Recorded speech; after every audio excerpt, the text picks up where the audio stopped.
اگر ایک رات آپ کو حکم ملے کہ اپنی سب سے عزیز چیز اللہ کی راہ میں قربان کر دو تو کیا آپ کر پائیں گے؟ ہزاروں سال پہلے ایک سنسان صحرا میں ایک باپ کو یہی امتحان دیا گیا تھا۔ وہ باپ تھے حضرت ابراہیم، اور جسے قربان کرنے کا حکم ملا وہ ان کا اپنا بیٹا تھا۔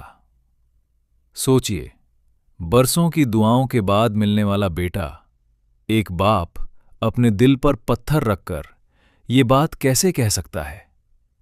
مگر جب حضرت ابراہیم علیہ السلام نے اپنے بیٹے سے کہا، بیٹا، میں نے خواب دیکھا ہے کہ میں تمہیں اللہ کی راہ میں قربان کر رہا ہوں، تو بیٹے نے جواب دیا، ابا، اللہ کا حکم پورا کر دیجئے، آپ مجھے صبر کرنے والوں میں پائیں گے۔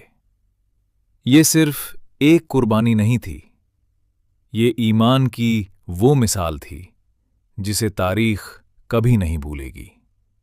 اور پھر وہ لمحہ آ گیا، چھری چلنے والی تھی، لیکن اچانک آسمان سے آواز آئی، اے ابراہیم، تم نے اپنا خواب سچ کر دکھایا۔